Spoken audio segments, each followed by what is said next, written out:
Yo, welcome to the show. It's Eric on the mic. We dive into the topics, keep it civil, that's right. Hard conversations, we ain't shying away. Finding common ground, that's how we play the game. Ask your questions, let's break those. You can talk about that, let's see where it goes. Embracing the clash, that's how wisdom grows. Learning and laughing, it's all in the flow. Eric's got the answers, so let the truth show.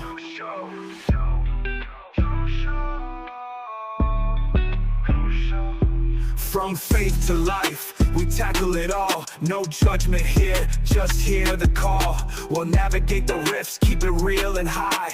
Christian perspective, let's rise and fly. With perspectives on God, let's shine bright. You can talk about that, let's see where it goes. Embracing the clash, that's how wisdom grows. Learning and laughing, it's all in the flow. Eric's got the answers, so let the truth show. Well, hello, listeners. Welcome to You Could Talk About That with your host, Eric Davis. And we have some return guests here, which I'm really excited about. So thank you for taking your time from being parents and just being with each other and even having mother-in-law there to be here. And well, it's your mom, Christina, but Moises' mother-in-law. And I just, the reaction from our first episode, talking about American missions, helpful or hurtful, was excellent in the sense of it wasn't clickbait. It wasn't a shock value. I think it actually provoked a lot of people to be thinking, man, how do we propagate the gospel in a way that's a blessing and not a curse? How do we help people that we want to know the gospel instead of hurt them? And the reaction, as I've told you, has been just such a blessing to a lot of people. So as we were talking on the phone after our first episode, Christina, you mentioned, hey, like, have you ever thought about child sponsorships? And I'm like, oh, wow, not really. I really haven't thought about that very much, except for, I don't know if you guys have had this experience. You go to a Christian concert and they play the first act and then they come out for half an hour and show you children you need a sponsor. And then the band comes back on. And I never really liked that. To stop a concert to I don't know what they were trying to do, whatever their hearts are, I don't really know. But I've never had a great reaction to that. Not that what they're trying to do is not good, but tonight I want to just ask you some questions. You and I've gone over some of the questions to, again, like child sponsorships, helpful or hurtful, or in between. I don't really know. And how do we engage with children in the gospel, helping them without being hurtful? So I guess, are you ready to go? Let's go. Awesome. So what is a child sponsorship and how have you both been involved in this?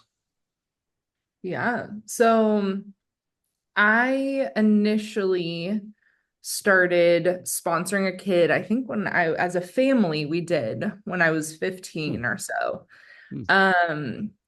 And that experience was really impactful for our family. We had come on a short-term mission trip. We had gone to an orphanage, met a family of kids who was taken in that week, and then ended up sponsoring one of the kids. And so I was almost similar age to the child. And so we just had this connection over 15 years. I sponsored her, I think, basically for 15 years until then later I moved here and lived in that orphanage for 3 years. So I had the American perspective of what it's like to sponsor a kid. You have their prayer card, you write them letters, you get the letters back, and we're always so excited to see what was going on in her life. And we were faithful monthly donors. Usually it's a monthly fee of $30 to maybe $40 now. I'm not quite sure, but and faithfully giving and kind of watching this child grow. So then I came here to the Dominican Republic as a short-term missionary, and I was a nurse, an ICU nurse in the States, and so I was stationed at the orphanage to take care of the medical needs of the kids there. And so I lived in the orphanage with about 60 to 70 kids at the time, and they did child, like a family style orphanage where there's a Dominican mom and dad who are paid to take care of 12 kids in their house with Mm. their own biological kids. And so each one of those kids had 12 to 15 sponsors, monthly sponsors, to cover all of their fees for, paying for food, to education, to clothes, to, all the things. So when I lived there, I saw over the 3 years, just a lot of the perspective of the child and what they go through being the one sponsored. So I kind of initially, had the American version of okay, I'm sponsoring a kid. And then for 3 years, I lived with these kids as they were then being sponsored. Um, and then I married my husband, Moises, who he has a very big journey in being a child that received care. And so just through lots of conversations I feel like I do have, although my perspective is limited and I don't know all the organizations with all the child sponsorship programs. However, I have kind of seen both sides, I'd say. And then, yeah, Moises has a very interesting just history in kind of being a kid that was receiving care. Yeah, like in my case, I wasn't individually sponsored by like a particular individual. But I went to a school, to a private school, who where uh, the school itself had sponsors that sponsored the school and like for like materials to pay the teachers and to keep the facilities, but we didn't have uh personal sponsors. And so I never had to go through through the experiences that sponsor kids, and we're going to talk about that. But I didn't have to write letters to particular sponsors, or I didn't meet any people, but we had people sponsoring our school. And through that I was able to get an education. Mm. um So I've heard two models so far, which is take the kids in orphanage, but like have a Dominican mom handle the affairs care for 12 of the children. And that's the one that Christina, you were involved in as an American and as a short-term missionary. Was that the same model? Yeah. And then I Okay. also was involved with that same organization had schools. And so Oh. those schools, the kids that were sponsored in those schools had maybe three sponsors, two or three sponsors. So they lived with their families, but they went to this school where they received care, kind of like how he did, but they had individual sponsors as opposed to Moises who didn't know, I don't even think you were aware that Yeah, people yeah. were paying for you to kind of Mhm. go to school. Mhm. Yeah. And then with those children that live with a Dominican mom, in a sense, Mhm. did you say they had 12 to 15 sponsors each per kid? Yes. Oh, Yeah. wow. Okay. And so that was back in, yeah, maybe when it was 30 and $40 a month. Okay. So an orphanage model care really is the most expensive way that we can care for kids. Mhm. Uh, and really not that cost effective. And the one interesting thing about orphan care is a whole nother topic. However, um, the I don't, maybe there was one kid who was actually an orphan, so like lost mom and dad. Mhm. Almost all of them still have living parents, living family members who could care for them. However, by having an orphanage, a lot of times you end up having kids kind of institutionalized who don't necessarily need to be institutionalized, if that makes sense. So Mhm. when I lived there, I realized, oh, wait, these kids have at least one family member who could care for them. And a lot of times it's poverty that brings them into the orphanage. Um, However, they aren't actually orphans. And so family reunification really it would be the gold standard for getting kids back with family members and then supporting them through maybe community development programs. Interesting. I Um, noticed that in Mexico, where the orphanages I would visit, they weren't orphans. No, It yeah, was usually, for whatever reason, I couldn't always discern yeah, why they were there, but maybe poverty alleviation. I didn't really yeah. know. Yeah, a I lot. couldn't Yeah, figure that and out. violence. Some Yeah. violence. So there are definitely Mm, situations where, okay, there mm, some situation they need to be taken away immediately from the family. However, then the whole system of an orphanage care kind of keeps them in this system that isn't necessarily sustainable, especially in developing countries. You really, when you're 18 and you're going out, you need the family community structure because there isn't a lot of government help here. Mhm. So these kids need to have to know where their aunt is and to be taken in by a grandma or a cousin or someone to then be able to thrive in community afterwards. mm. Um, but yeah, so when I lived in the orphanage, I saw a lot of, hey, these kids actually could maybe be with their family and then Mm. it wouldn't be as expensive and might actually be better for them. And then you have another model that Moises grew up in, which is private school, but benefactors would support the school. Moises, do you know, did the benefactors, the donors, think they were sponsoring individual children, or did they know they were sponsoring the institution of the school? So the model that our pastor was the school was a church school, Hmm. and it was part of a ministry that the church had. Our church had many different ministers, and one of them was the school. The people that were supporting the church school were somehow believers. Well, they were all believers that in one way or the other they knew my pastor or had been either shepherded by my pastor or um, wanted to help and like and support the vision that he had to like transform the lives of the students that that he was serving. And so they knew the vision, and they were aware that they were supporting the school.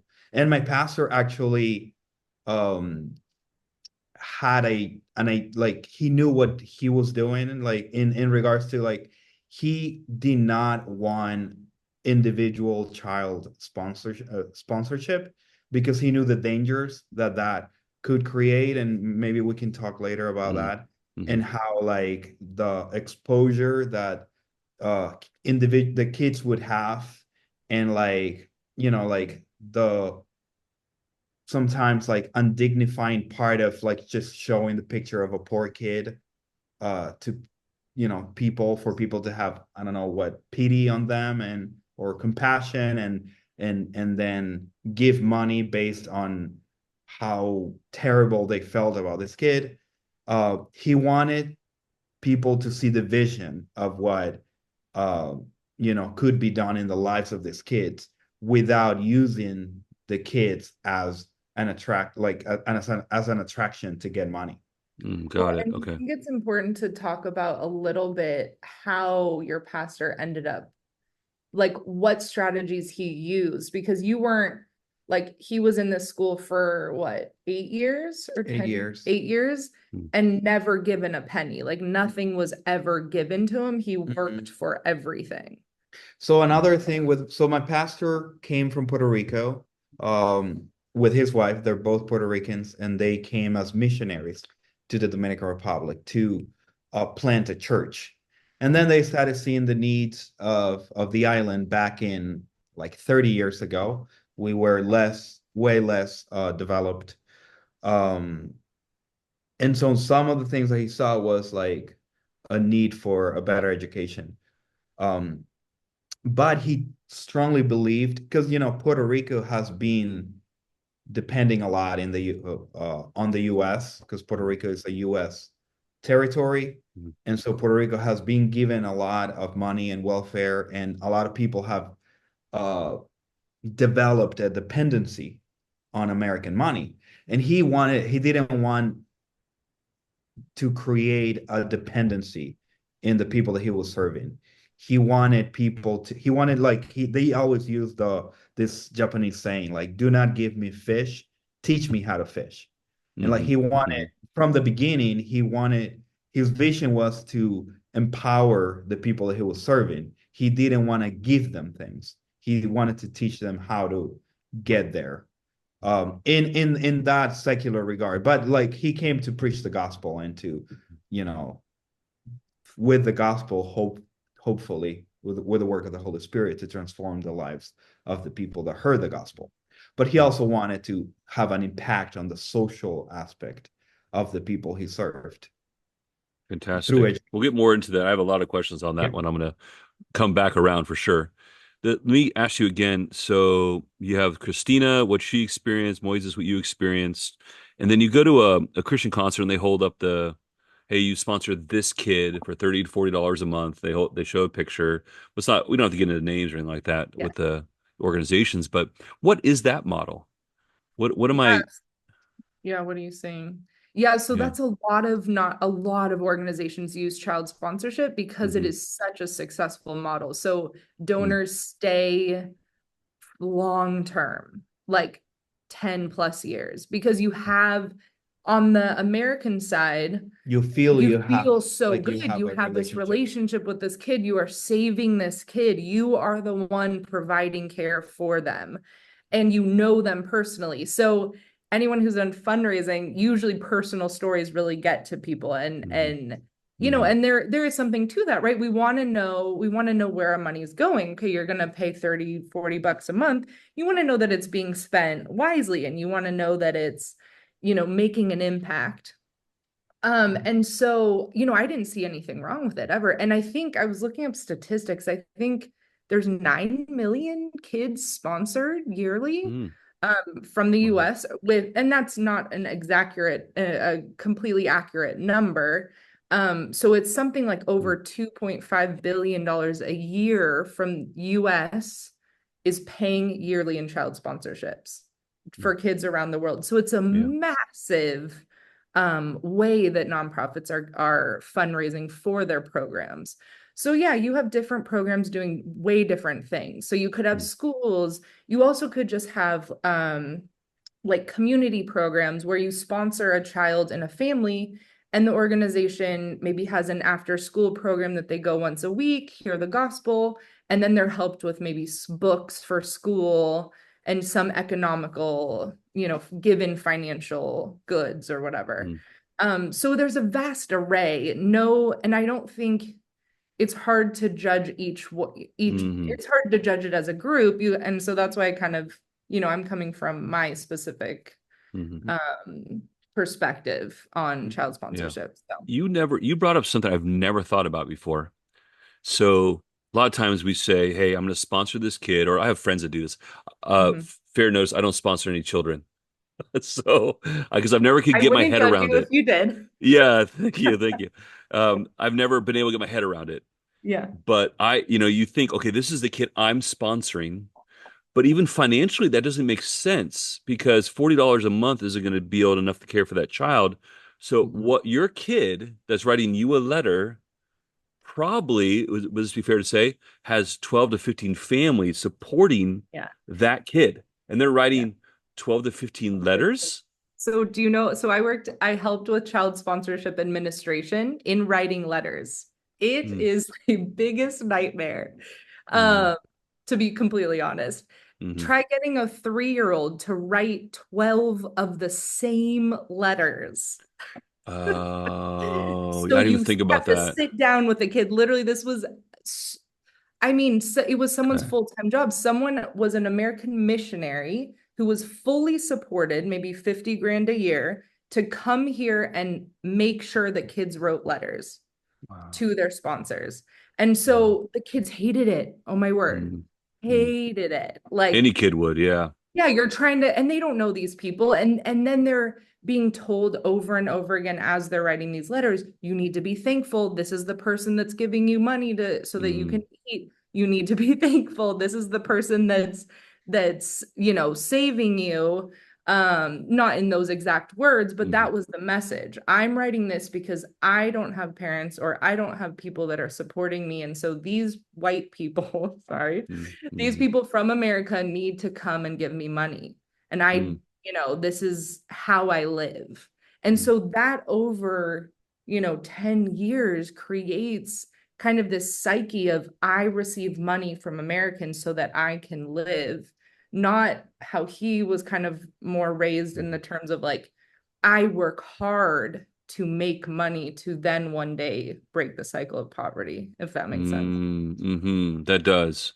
So yeah, this I remember going to Mexico and doing a VBS, in different parts, and these kids would hug me, and as an adult, I started going there. It's a little different when you're an adult, and they're like, "Hey, are you from Texas?" I'm like, "No, I'm from California." They're like, "Oh yeah, you were last week.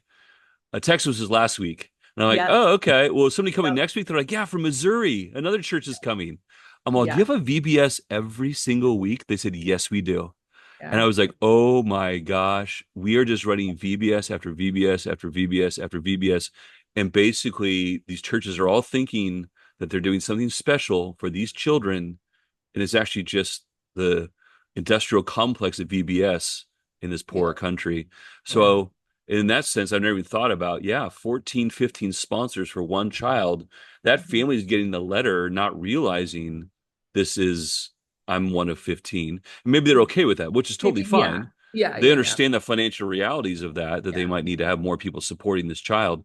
But I don't think Yeah. many people have ever included, I've never thought about it in my entire life that, Yeah. yeah, you would need that bulk. We need Now, more. Yeah. what Hmm. about just even, let's keep going high level and we're going to get into Yeah. details here, but Yeah. where and how is child sponsors used in international missions? Like I know we're going down that road a little bit, but what's Yeah. the thinking of child sponsorships in propagating the gospel? Hmm. Yeah. So, I mean, a lot of international mission organizations, their mission is going to be we transform the lives of these kids through the gospel. Um, which is great. That's a great, great mission statement.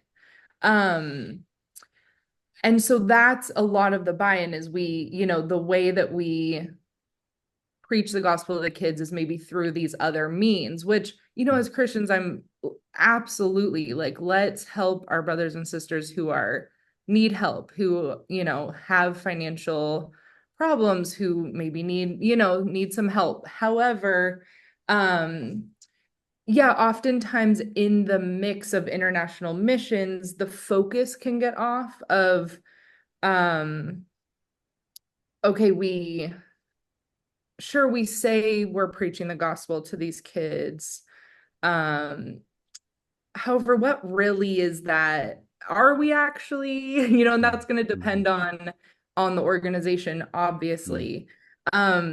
But I think the main thing that's missing there is the local church. So oftentimes an Mhm. international mission organization will not partner with a local church, will not feed these kids into discipleship and community development within their church. They won't teach them how to be a member of a local church, how to get discipling. And so oftentimes it can become kind of more of a kingdom building. We're going to get more money and do more things for these kids Mhm. and provide more things for these kids. Um, and then a lot of times it doesn't necessarily go very well. Yeah, and I feel like interestingly, I've seen how a lot of kids that are sponsored and that are in some sort of vulnerable position, like I don't know, the orphanage where you worked, or in other scenarios. Most of these kids are not believe Christians, you Mhm. know, um, but there is this culture of Christianity that like um the sponsored kid is treated as if he was like a Christian kid, like in our, like we Mhm. are Christian parents, Chris and I, Mhm. and we have kids and we uh treat them like Christians. Mhm. Like we read the Bible to them and we pray with them, and but they're not really yet have come to an understanding of their faith, and Mhm. they Mhm. haven't necessarily yet put their faith in Jesus Christ. Mhm. Um, in a lot of cases, the parachurch organization does a little bit of Christian work, but as Christina said, doesn't really they're not connected or under a local church. Mm, So they don't really do a thorough work or whatever. Um, and what happens, since the organization itself is not under a local church, the kids are never part of a local church. And because most of the time they're not, Christians or whatever. So at the end of the day, when the sponsorship ends, hmm it ends also the relationship that this kid had around hmm Christianity. And I've seen it over and over and over and over with kids that end up, you know, and it's hard to say because I was gonna say like they end up not walking with the Lord, but they never walked with the Lord, but they were around the Christian lingo and when they wrote their letters, they would use Christian words and all of that.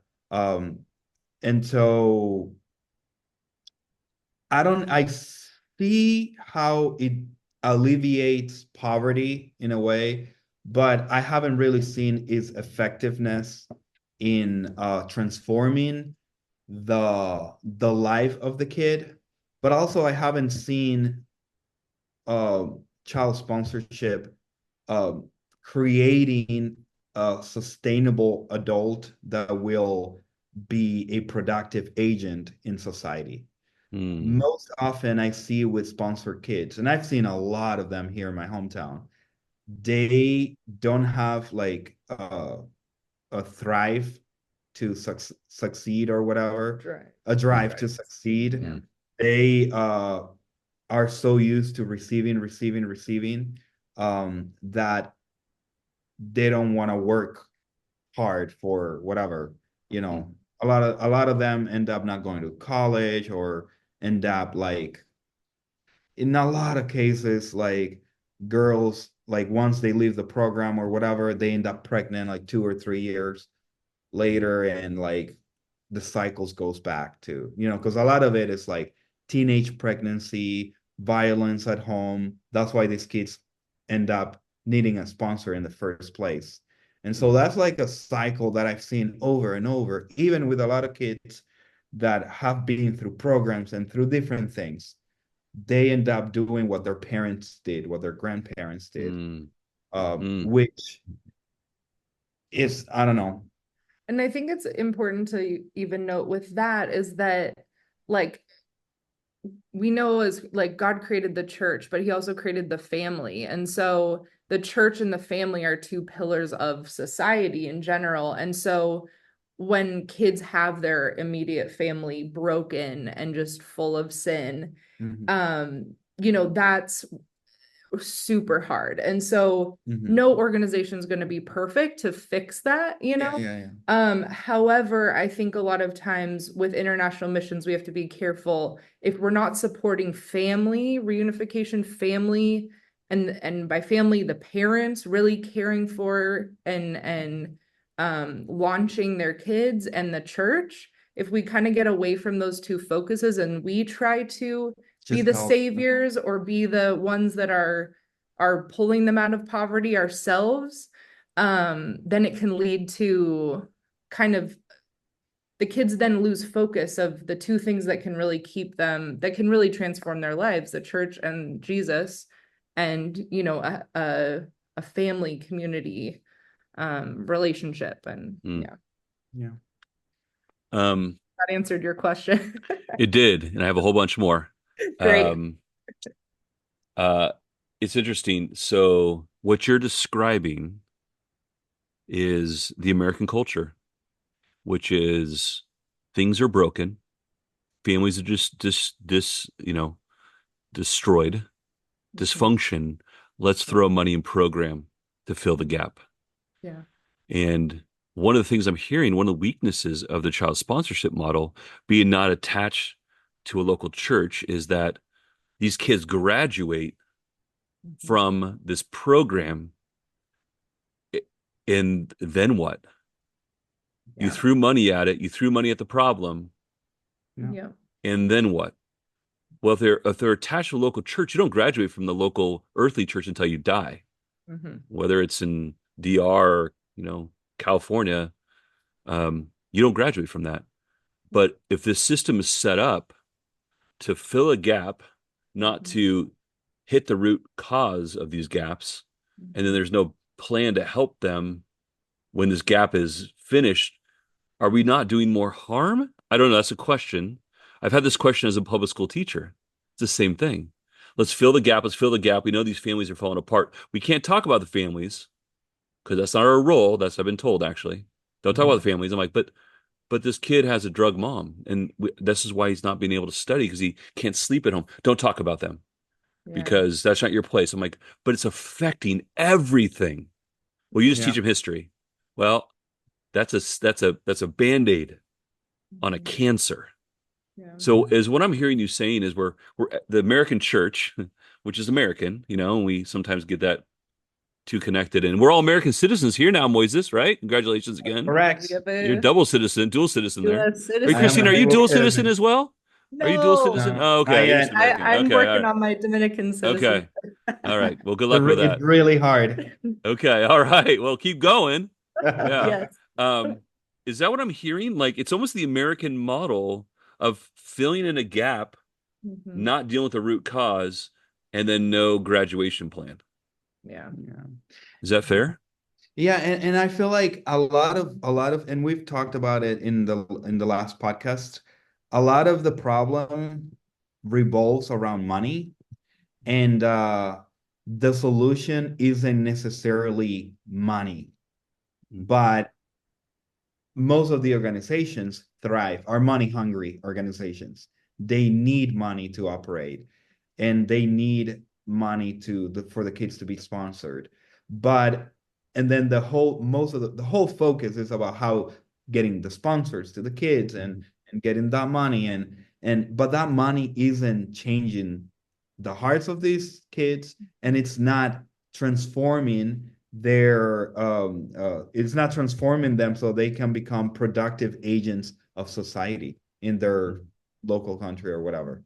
And so just throwing money isn't the solution. Yeah.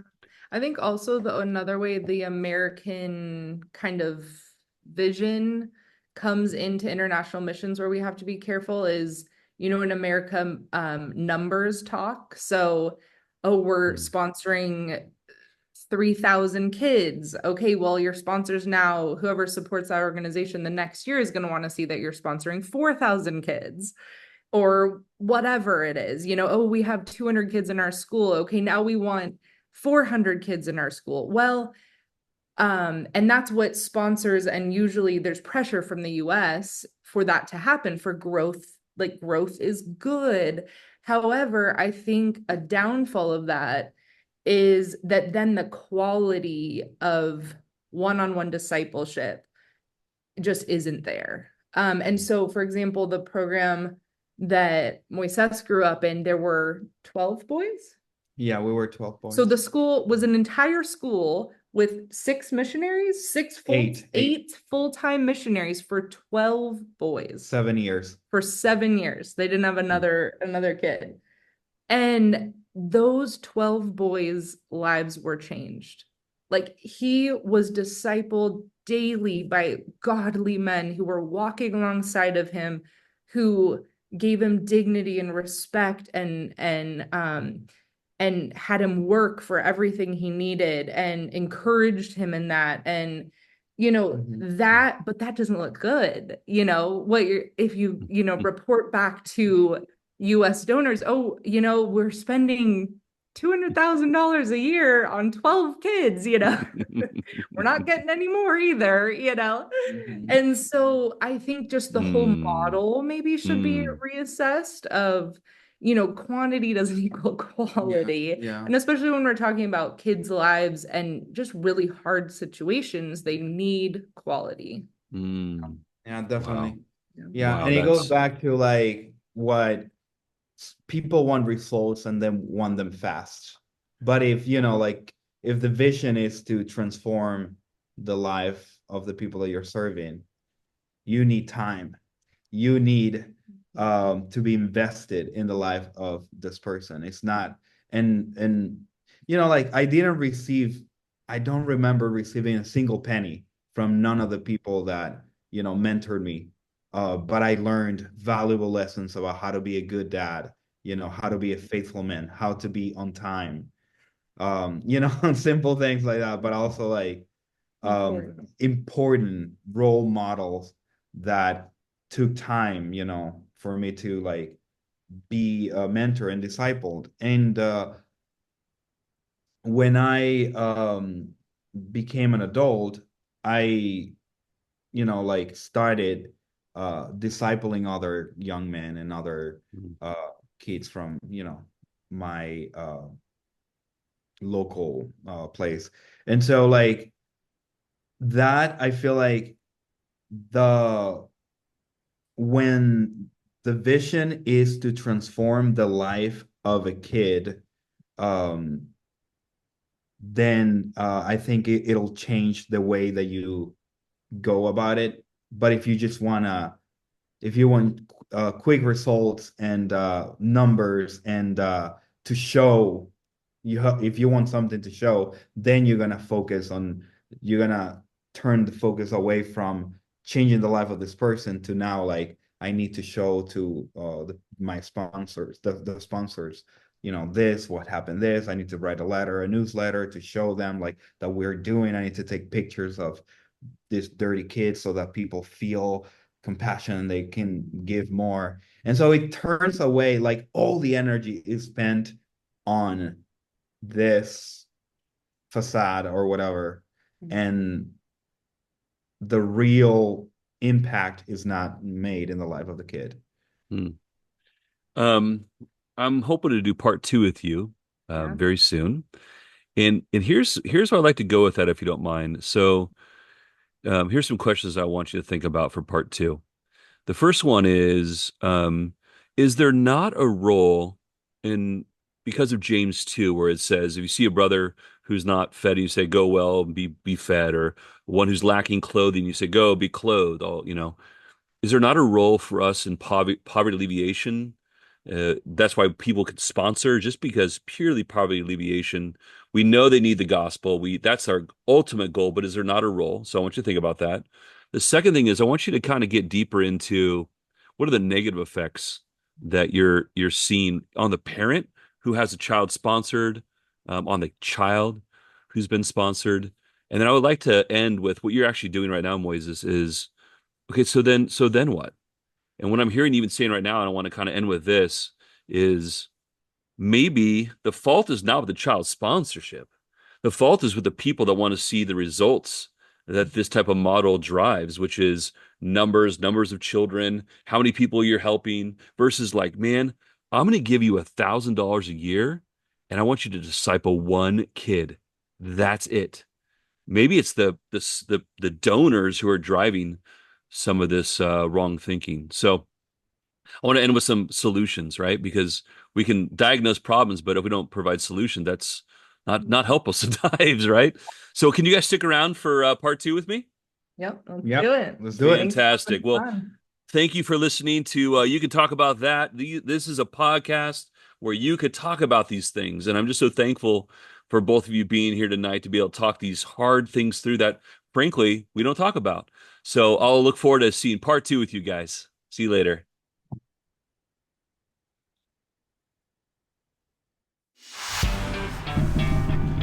Thank you so much for listening to today's episode. We encourage you to continue to think about these issues in a biblical way. And yes, you can talk about that.